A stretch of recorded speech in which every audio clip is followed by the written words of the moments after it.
You know, there are hundreds of Witten stories, hundreds. They go on and on and on. We can tell them all night. I'm going to share one with you. It's about Y option. In 2015 in training camp, we asked some of our veteran players, our best players, our leaders, to make presentations to the team at our night meetings. And we wanted them to do something that was related to football. And so Whit went first, and we talked about it. He said, hey, I want to talk about Y option. This is his play, signature play. He's got over 1,100 catches. Probably half of them are on Y option. He caught 18 balls against the Giants a few years ago. Probably half of those were on Y option. The signal was this. He'd look at me and say, give me Y option. We just called it. He said it. It's one of the great givens in all of sports. They say Abdul-Jabbar's sky hook was the greatest given. I'll put Witten's Y option against it any day of the week. So the presentation that night took about a half an hour. For those of you guys who are here, who are in the room, you remember what I'm talking about. It was simply the greatest presentation I've ever seen in football. The demonstration, the detail of what he does on this particular route was mind-boggling. He talked about his stance, where his weight is, where his hand is, how he releases versus defender, inside or outside, based on his alignment. He talked about the number of steps he takes, if the guy's inside leverage or outside leverage, how he runs the routes. He talked about his eyes, his shoulders, his hips, his feet, the angle he's taking coming out, what he's doing with the ball after he catches it. It was just like nothing I'd ever seen. A lot of coaches, really good coaches who have been doing it for a long time, we all looked at each other and said, wow. Completely blown away by it. He finishes the presentation with a clip. It was a clip of one play from the previous season.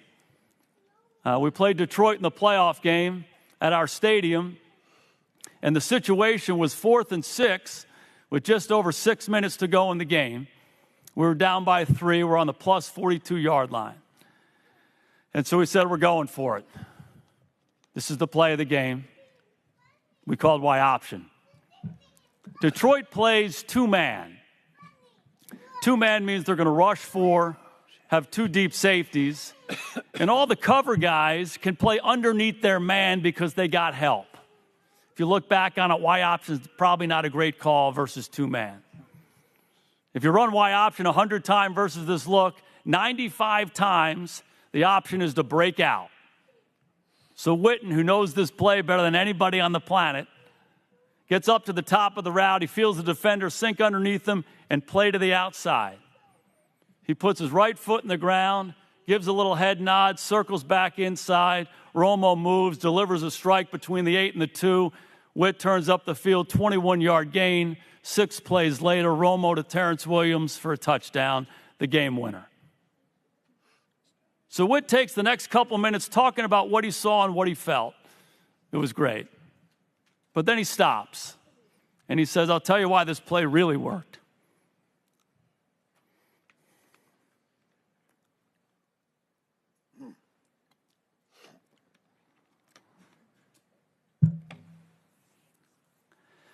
And he said, I want you to look at Dez Bryant here. He's our ex-receiver. They played two-man for one reason. Dez Bryant. They need a guy underneath. They need a guy on top. Dez Bryant's one of the best receivers in the National Football League. He deserves that attention.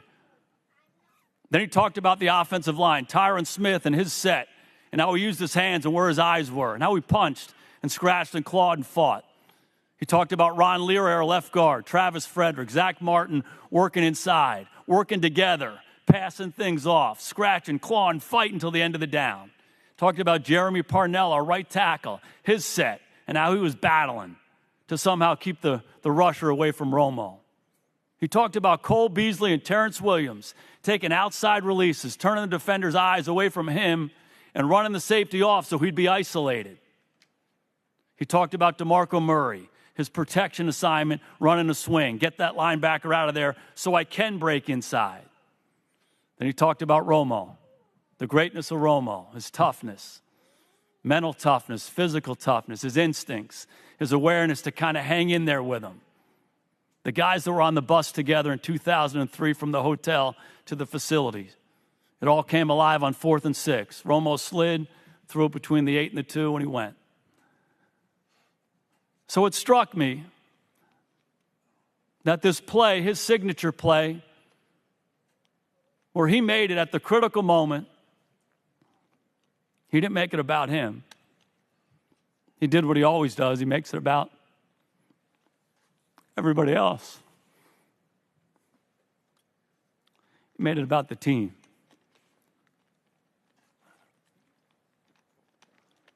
We finished up the meeting 2 weeks ago, the meeting on respect, with a video.